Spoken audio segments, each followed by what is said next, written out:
Assalamualaikum warahmatullahi wabarakatuh. Salam sejahtera bagi kita semuanya. Om Swastiastu, Namo Buddhaya, salam kebajikan. Sarapan pagi dengan sayur kari, kari cendawan batang keladi, bahagia rasa hati tak terperi di Undi Podcast kita bertemu lagi. Seorang sastrawan, seniman, pecinta atau penikmat seni tidak mengenal latar belakang pendidikan, agama, dan budaya. Siapa saja boleh jatuh hati pada seni bahkan menjadi seorang penyair atau sastrawan. Dan sangat jarang diketahui ternyata ada banyak pakar ekonomi yang mencintai seni, lalu menjadi pelaku sastra, kemudian menjadi sastrawan. Namun perlu kita pahami bahwa puisi mungkin tidak akan meningkatkan pertumbuhan ekonomi maupun pendapatan nasional, atau puisi tidak akan menemukan obat atau vaksin baru.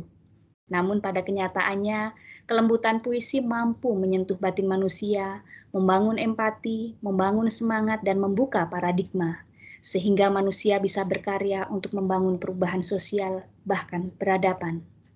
Hal inilah yang tercermin pada salah satu dosen Fakultas Ekonomika dan Bisnis Universitas Diponegoro yang menjadikan puisi sebagai bagian dari hidup. Di samping aktivitas beliau sebagai seorang pengajar sekaligus menjabat, kemampuan beliau dalam menciptakan syair tidak perlu diragukan lagi. Kita akan mengupas lebih jauh lagi mengenai dosen ekonomi yang berjiwa sastra bersama tokoh undip kita kali ini. Selamat datang di Undi Podcast Bapak Dr. Darsono, SEAKT MBE, dosen Fakultas Ekonomika dan Bisnis, anggota Majelis Wali Amanat Undip sekaligus Dewan Komisaris Bank Jawa Tengah. Pak Darsono, apa kabar? Baik, Assalamualaikum warahmatullahi wabarakatuh. Salam sehat, tetap semangat. Baik Pak, di tengah kesibukan pekerjaan, semoga juga tetap sehat dan tetap semangat, meskipun saat ini kita prihatin karena masa pandemi belum usai, Pak Dar. Betul, ini kita sedang direformat ulang. Baik Pak Dar, kita langsung ke pertanyaan awal ya Pak Dar. Jadi sebenarnya di tengah kesibukan Bapak sebagai seorang dosen sekaligus Dewan Komisaris Bank Jateng, bagaimana cara menyalurkan atau biar hobi berkesenian, terutama berpuisi, itu bisa tersampaikan? Dan masih ada waktu nggak sih sibuk dengan puisi-puisi atau dengan kelangenan-kelangenan yang lain begitu Pak Dar? Ya, jadi yang pertama hidup itu harus punya hobi apapun. Karena hobi itu satu bisa minimal menjadi katup pembuka ketika kita bermasalah. Contoh, saya itu hobinya makan soto. Pada saat sakit, lidah itu terasa sakit, tidak enak makan, maka ketika makan soto menjadi selera makan tinggi, akhirnya ada jalan keluar. Nah, sama dengan berkesenian, ya, berpuisi ini. Jadi, senian itu bagian dari hobi, dan kalau kita lihat, dimanapun, kesenian itu adalah sebuah kreativitas yang membuat inovasi-inovasi sehingga meningkatkan peradaban sebuah bangsa. Nah, oleh karena itu bangsa yang besar pasti dibangun dari sebuah kesenian. Tidak usah jauh-jauh. Bali hidup itu karena keseniannya. Orang pada datang menghargai, bahkan dengan mohon maaf, ketika ditanya, Anda pernah kemana? Ke Bali. Sudah pernah ke Indonesia? Mungkin banyak yang jawab tidak tahu Indonesia. Padahal Bali dan Denpasar bagian dari Indonesia. Jadi disitulah hidup harus berkesenian. Kemudian bagaimana berpuisi? Puisi itu kan boleh segala macam aktivitasnya. Contoh, ketika saya membuat judul puisi tentang diam, maka ketika saya diam, ya itu sedang berpuisi. Jadi puisi itu macam-macam. Nah, judulnya teriak, ya teriak aja, apa aja gitu. Nah, jadi puisi ini sesuatu yang harus original, kreativitas ada, tidak boleh mencontoh. Bayangkan kalau Ada puisi dibaca berkali-kali, seperti menyanyi dinyanyikan berkali-kali. Puisi tidak enak. Puisi itu sama dengan pelawak. Kalau sudah lawakan yang itu keluar, maka begitu lawakan yang sama keluar lagi, sudah tidak enak lagi didengar. Jadi mengapa puisi ini itu bagian dari cara berpikir, ya, kreativitas, dan juga tadi ada sebuah pergolakan jiwa kita yang itu dibuka. Saya rasa itu. Oke Pak. Lantas apa sih yang membuat Bapak begitu menyukai puisi dan sejak kapan tertarik pada puisi, Pak? Ya, jadi kalau membaca puisi mungkin semua orang akan sama. Karena waktu SD kita membaca puisi Chairil Anwar. Aku. Ya. Lalu sebetulnya yang dikenalkan lagi selain aku itu ada satu. Sebetulnya itu puisi juga. Begitu SD masuk, Bu Guru mengatakan, ini Budi. Ini Budi itu sebetulnya puisi juga. Nah, jadi itu yang pertama. Tetapi pengendapan itu kan tidak selesai. Nah, harusnya memang di waktu SD itu dielaborasi, bukan hanya satu puisi karya Chairil Anwar. Ya. Nah, dan gegap gempitanya puisi judul Aku Chairil Anwar kan bagus. Artinya diteruskan dengan Kerawang Bekasi. Wah, itu. Nah, saya mulai tergerak itu SMA sebetulnya. Jadi SMA itu ikut teater. Okay. Nah, pengajar teaternya itu Mas Randy. Saya sampai sekarang belum ketemu lagi beliau itu. Jadi ada memang teater, dia orang teater, terus ngajar, terus dalam waktu 3 bulan ada pementasan. Saya masuk di dalam pelatihan itu, kemudian jadi bagian dari teater di SMA, dan saya masih ingat puisi yang kita baca ya adalah Rendra ya, karena meledak-ledak kemudian. Tapi yang sedikit murang kali waktu itu Saru, karena ceritanya adalah yang dibaca itu puisi-puisi yang keras gitu ya. Ya, burung kondor, kemudian apa namanya,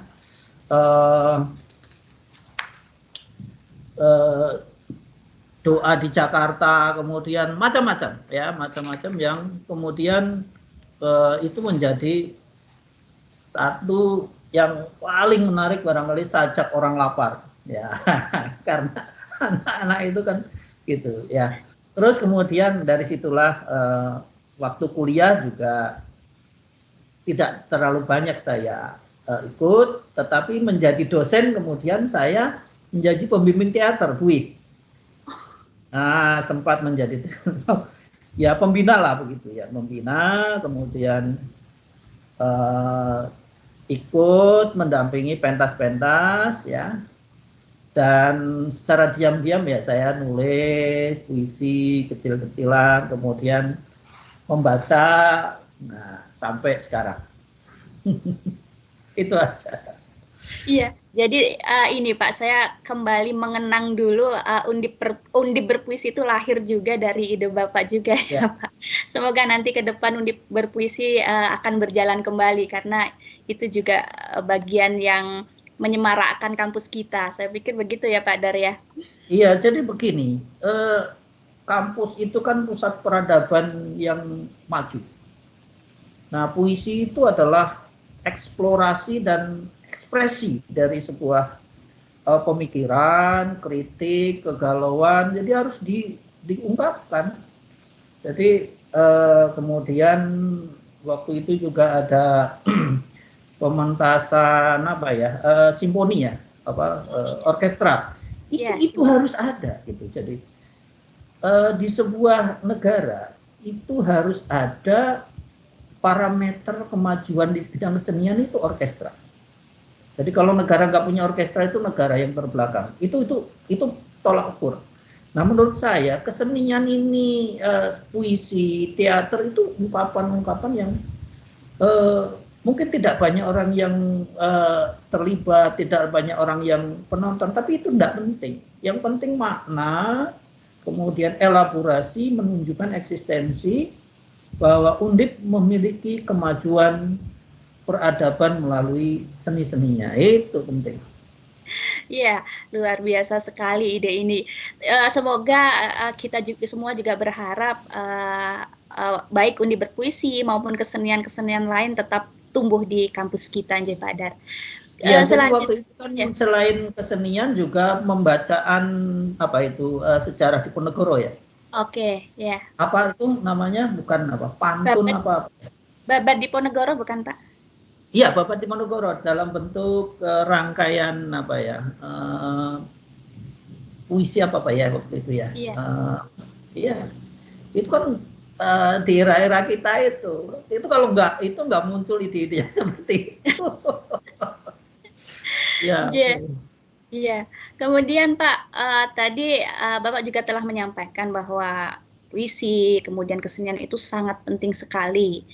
Oke, kalau kita berbicara tentang ilmu ekonomi sudah tidak, orang pasti tidak asing lagi. Nah, kalau kita berbicara tentang puisi, orang akan menganggapnya kurang begitu penting begitu. Lantas bagaimana strategi atau upaya Bapak untuk turut atau tetap mengembangkan puisi biar tetap ditoleh dan menganggap bahwa puisi itu memang memang penting, bukan kurang penting, tapi sebenarnya puisi itu penting begitu Pak Dar.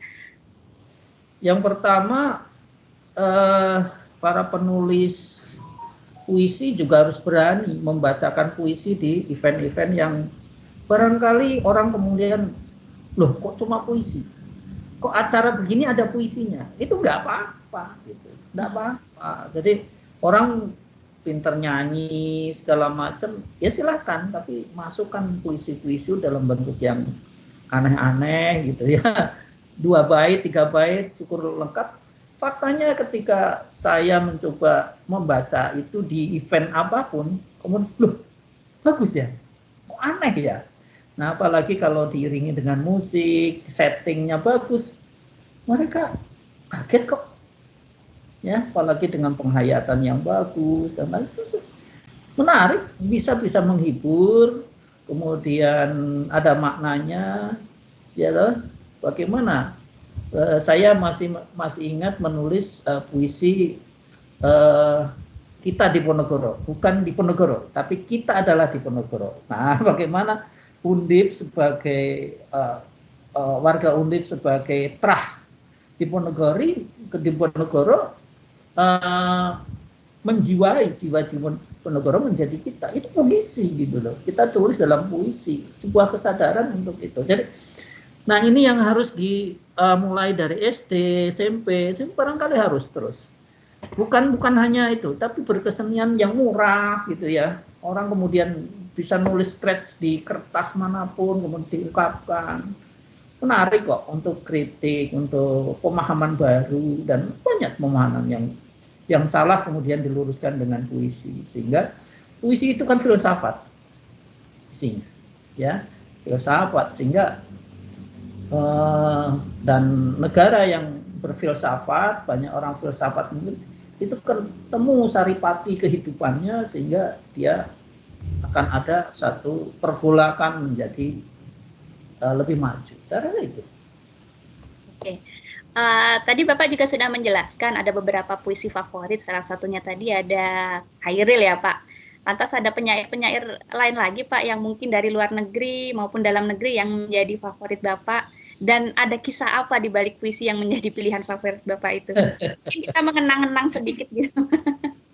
Iya, jadi saya itu mungkin relatif berpuisi itu kecelakaan saja gitu ya. Kecelakaan karena mendengar sesuatu, jiwa muda waktu SMA meledak-ledak, loh kok ada puisi yang milenial waktu itu gitu. Dan kan SMA kan jiwa-jiwa muda, ternyata Rendra itu menarik gitu ya. Orang kemudian meledak-ledak, kemudian ingin mendobrak sesuatu gitu. Nah, jadi saya lebih pada kalau memilih itu mungkin bukan memilih penyairnya, tetapi lebih memilih pada dobrakan-dobrakan. Ya, Khairil Anwar menggebrak dengan aku, dengan Terawang Bekasinya, kemudian tadi Taufik Ismail dengan apa namanya kita ini pemilik sah. negeri ini misalnya, itu adalah puisi-puisi yang begitu-begitu yang menurut saya asik aja, asik. Jadi asik aja, asik. Iya, Pak Dar. Lalu gini, Pak, kalau puisi, apakah juga bisa menjadi semacam terapi bagi kita yang mungkin sering disibukkan dengan berbagai rutinitas kehidupan? Misalnya kalau menggambar, melukis itu kan memang bisa menjadi terapi. Nah, kalau puisi itu sendiri menurut Pak Dar bisa nggak ya, Pak? Ya, jadi saya tidak tahu psikologi kemudian itu ya, tetapi maknanya tadi bahwa ketika saya berpuisi rasanya plong tuh. Jadi ya Iya. plong, kemudian unek-uneknya itu, kemudian ada sesuatu yang kita ingin sodorkan.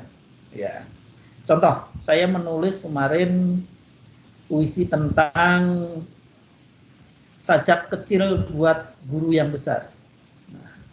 Nah, jadi itu eh, ya perenungan lah kalau bukan kritik gitu ya. Saya lebih mengatakan perenungan bahwa untuk jadi guru besar itu dia sudah sekarang menjadi pohon ilmu.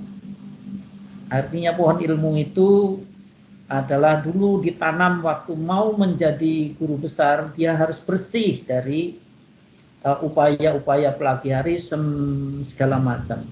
Yang kedua, dia akan menjadi kokoh batangnya ketika dia sekarang menjelma mengembangkan keilmuannya. Kemudian jadi akarnya tadi kuat, kemudian sekarang batangnya harus kuat, besar, kemudian menjulang tinggi, daun-daunnya bisa mengayomi, artinya bisa membimbing mahasiswa segala macam. Dan satu lagi, saya mengkritik bahwa profesor itu bukan uang. Nah, profesor itu adalah sebuah kehormatan dirinya, gitu ya. Jadi bahwa profesor itu ada salah, ada itu manusiawinya. Sisi manusia jangan disingkatkan. Tetapi niatan segala macam itu menjadi, karena dia akan menjadi pohon ilmu. Dia akan membuat sebuah paradigma yang barangkali orang lain tidak punya. Nah, itu kritik saya atau renungan saya. Itu menarik ya, misalnya gitu. Jadi ini adalah upaya untuk apa ya?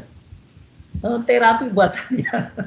Gimana saya harus melakukan itu. Kemudian tentang renungan pahlawan. Pahlawan itu apa? Nah, saya menulis surat itu juga atas permintaan dari Pak Rektor UNES dan sudah dikirim.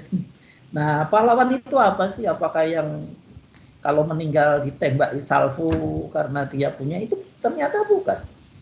Nah, kita bisa melihat misalnya anak kecil yang naik tiang bendera sehingga upacara 17 berjalan lancar, itu pahlawan. Jadi pahlawan itu adalah ketika orang lain bisa tidur nyenyak, bisa melakukan sesuatu dengan baik, ya itu pahlawan. Nah, jadi bukan itu. Nah, berbeda kalau itu misalnya pejabat kemudian korupsi meninggal bintangnya di mana-mana, itu bukan pahlawan, itu perusak negara. Nah, jadi ini adalah renungan-renungan yang barangkali menjadi obat gitu buat saya dalam kehidupan gitu. Dan kalau itu bisa diresapi ya menjadi bahan kita. Ya, kenikmatannya di situ. Ya. Iya. Nah, ini yang harus disadari oleh banyak orang bahwa ternyata puisi itu tadi ada kata-kata menarik bahwa filsafat ya Pak. Puisi itu bagian dari filsafat kehidupan kita begitu ya. Ini mungkin akan menjadi sebuah pemahaman yang harus diketahui juga oleh banyak orang begitu. Kemudian ini Pak, pesan apa yang ingin Bapak sampaikan kepada kita semua bahwa puisi merupakan media komunikasi yang juga berperan penting. Tadi Bapak sempat menyampaikan juga, cuma ada tambahan lagi kah bahwa puisi selain sebagai filsafat, di sini peran puisi sebagai media komunikasi. Ya. Oke, jadi puisi itu kan simbol. ada simbol yang terang, ada simbol yang tersembunyi, kemudian ada makna yang inti kan gitu ya. Nah, disitulah sebetulnya simbol-simbol komunikasi kita. Nah, jadi dan puisi boleh dikutip separuh gitu ya. Boleh dikutip separuh asal maknanya menjadi benar gitu kan. Jadi dalam masa pandemi ya boleh aja dikutip separuh gitu ya. Nah itu bisa disajikan, dikomunikasikan dan ini menarik gitu ya, menarik aja. Jadi karena ada simbol-simbol yang bisa kita tuangkan. Kalau orang salah berpikir, oh begini caranya. Nah puisinya Gusmus tentang negeri hahaha itu kan menarik sekali dan tidak serius gitu ya. Ketika dibaca kan kita tertawa-tawa tapi menertawakan diri kita sendiri. Jadi ya enjoy aja. Jadi negeri hahaha itu menarik gitu ya untuk itu. Tapi kalau dibaca dan diresapi benar ya tajam itu presisnya ya. Kita bangsa Iya. yang seperti apa. Lalu satu lagi yang dia tulis itu apa ya? Sebentar, saya ada anunya contekannya, judulnya menarik yang terakhir, kau ini bagaimana atau aku harus bagaimana. Nah ini kan kegalauan beliau ya, orang suruh toleran, begitu toleran salah ya, suruh serius salah, itu gimana. Nah ini kan hal-hal yang perlu diresapi ya. Oke, menarik itu. Itu simbol-simbol komunikasi yang baik lah. Iya, Pak Dar. Ini kita sudah pada pertanyaan terakhir ya, Pak Dar. Sebagai dosen Undip, apa harapan Bapak untuk kemajuan Undip menuju World Class University? Ya, World Class University itu ada batasan atau standar kuantitatif ya. Jadi dosennya seperti ini, tapi batasan kualitatif itu sangat penting. Artinya kalau kita lihat, coba bayangkan environment kita lah. Saya enggak banyak sih itu misalnya taman-taman kita di Undip itu kan sekarang sudah mulai baik ya. Dulu kan ya sudah ada tetapi kan kemudian tidak tertata dengan baik. Sekarang sudah ada baik. Saya sangat senang sekali dengan jembatan Sikatak menjadi sangat ikonik. Kemudian jogging track yang baru juga sangat ikonik. Kemudian terus saja ya, dengan mohon maaf saya waktu itu dengan sedikit agak diam memangkas gunung yang sekarang jadi Taman Inspirasi itu. Ya, dan Taman Inspirasi dengan mohon maaf juga barangkali cara peresmiannya juga unik kan. Saya enggak pernah matur sama Pak Rektor diresmikan enggak. Ya ngerti-ngerti kami buat acara apa namanya, baca puisi, Pak Gub datang gitu kan. Gubernur ya. Kita tidak mendeklarasikan bahwa itu peresmian Taman Inspirasi. Bukan apa-apa. Saya tidak ingin terjebak pada apa namanya seremonial tapi maknanya nggak ada gitu ya. Makanya mungkin ada orang yang itu kok belum diresmikan. Ya peresmiannya dengan cara yang seperti itu aja sudah gitu. Kan selesai. Kalau ada doa, saya juga membaca doa di situ waktu pembukaan. Iya. Jadi sekarang sudah menarik ya. Jadi ada batasan-batasan atau standar kualitatif yang harus dikembangkan untuk menyatakan world class university. Ya, jadi itu yang mulai dari fasilitas, dari cara kita berkebudayaan, dari cara kita melakukan pendidikan dan lain sebagainya. Ini yang harus dibuka gitu ya. Nah, sehingga modal yang sudah ada, grade yang sudah ada terus meningkat. Baik, rasanya belum afdal kalau kita segera menutup acara. Jadi nanti sebelum Pak Darsono membacakan puisi nih ya, di setiap akhir wawancara kami akan selalu meminta narasumber untuk membuat suatu pesan, karena memang kita itu mintanya pesan-pesan nih Pak. Jadi kami minta lagi suatu pesan singkat yang berkesan. Silakan Pak Dar untuk menyampaikan pesan yang berkesannya bagi kita semua. Kemudian dilanjutkan dengan berpuisi. Begitu Pak Dar. Baik, jadi masa pandemi harus semangat, tetap bahagia bersama berkesenian. Luar biasa. Dan semoga nanti Undip Berpuisi kembali lagi di tengah-tengah kita ya Pak ya. Oke, saya akan koordinasikan dengan kawan-kawan di MBA. Saya rasa. Ya, baik Pak. Ya, itu kami tunggu untuk tindak lanjut dari Undip Berpuisi. Monggo Pak Dar. Jadi saya pengen tahu dan kita semua pengen tahu puisi-puisi dari Pak Darsono. What you tried so not to show. Something in my soul just cried. I see the one in your blue eyes. Baby, I love you, want me the way that I want you, the way that it should be. Baby, Tuhan menyadarkan persoalan pandemi COVID-19. Allah Akbar. Allah segala makna yang besar. Kita ketika hanya dengan satu sebutan masa pandemi ini kau tampakkan wajah kuasa di luar nalar manusia. Manusia yang sedang menikmati gelombang permainan dunia yang memabukkan. Kau cipta bulan, bumi, matahari, dan seantero galaksi. Kau utus jin, malaikat, manusia. Kau lengkapi dengan tumbuhan, hewan. Kau atur perputaran udara, air, cahaya untuk menghiasi indahnya kehidupan. Kita pun sering terlena akan kebaikanmu. Seolah kehidupan berjalan dengan irama yang tenang dan telah dapat dikuasai. Sampai kita deklarasikan replika telur, matahari, cloning, dan entah apalagi. Tuhan, kau beri semua tanpa mengganti. Kebesaranmu tak kuat aku memandang.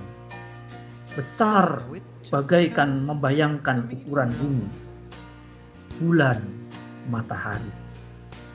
Ketika ku anggap kau besar, ternyata kau bersemayam di atas arsy. Kau tunggal dalam keabadian. Kau mampu hadir pada sepertiga malam, kunjungi setiap makhluk yang bersujud bersimbah air mata. Lalu ada berapakah kau ini? Tunggal tapi menguasai yang banyak.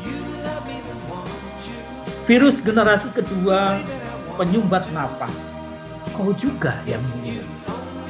Makhluk kecil yang menusuk kokohnya badan manusia, mengoyak tatanan yang sudah mapan. Sesak memenuhi saluran nafas. Tak hayal manusia pongah, menyerah tak tentu arah. Kita gelap akan badan kita sendiri. Para ilmuwan, ahli kesehatan, pebisnis, pekerja, pedagang, pejabat, penegak hukum, sampai ulama harus menggali pikiran dan dalil untuk memahami. Mereka tak luput bertengkar dan saling menghujat hanya untuk makhluk kecil yang kau paksa menjadi sahabat manusia. Shaf berjamaah harus direnggangkan. Senyuman manis disembunyikan dengan masker. Pasar sebagai pusat kehidupan dunia tak boleh ramai pengunjung. Bekerja lebih baik bukan di kantoran. Berdiam di rumah disebut pahlawan. Kita akhirnya tergagap. Kita terpana, kita terhentak, terperanjat. Semua dari kita terkecoh. Kau sedang tunjukkan eksistensimu, maka kalian telah lalai atas kodratnya sebagai kita dipaksa sebagai bagian sangat kecil dari ciptaan. Kini kau sedang menghormat ulang kehidupan. Kecil itu besar, lemah itu kuat, tanpa nyata.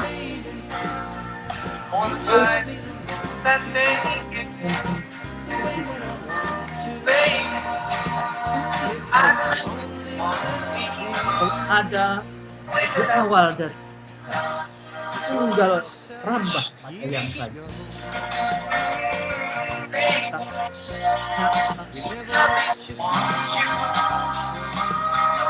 Hanya kita batin tawadu yang sanggup apa. Kini kita disadarkan oleh yang maha besar bagi yang besar dan yang mungil. Manusia hanya mampu menerima kodrat yang tersurat dalam tabir Tuhan. Kuasa manusia terbatas pada yang kau ajarkan. Semarang 16 Juli 2021. Salam Darsono. Baik, terima kasih Pak Darsono atas waktu dan pemikiran-pemikirannya, juga puisi yang luar biasa. Dan tentunya semua yang disampaikan oleh Pak Darsono akan bermanfaat bagi kita semuanya. Sukses selalu untuk Pak Darsono dan terus berkarya dalam bidang puisi dan juga bersemangat untuk membangun Undip yang lebih baik ya Pak Dar. Oke. Semoga Undip maju dan terus maju melaju. Oke. Kesimpulan hari ini atau sedikit kesimpulan hari ini adalah posisi sastra berfungsi sebagai pintu gerbang untuk belajar tentang masa lalu dan memperluas pengetahuan dan pemahaman tentang dunia, mulai dari sejarah, kemudian filsafat, kemudian jawaban akan kesulitan hidup di masa lalu, perubahan peradaban hingga kearifannya. Inilah beberapa alasan mengapa puisi menjadi sangat penting. Terima kasih telah menyimak Undip Podcast. Saya Linda Wahyuningsi pamit undur diri. Selalu jaga kesehatan, jangan lupa bahagia, dan putus mata rantai COVID dengan selalu mematuhi protokol kesehatan 5M. Ada durian, ada mangga kueni, karena lapar langsung dimakan. Cukup di sini Undip Podcast hari ini, sampai ketemu minggu depan. Raja sedang membangun istana, membangunnya di tengah hutan. Ayo lawan virus corona, tetap waspada, selalu jaga kesehatan. Wabillahi taufiq wal hidayah. Wassalamualaikum warahmatullahi wabarakatuh. Sampai jumpa.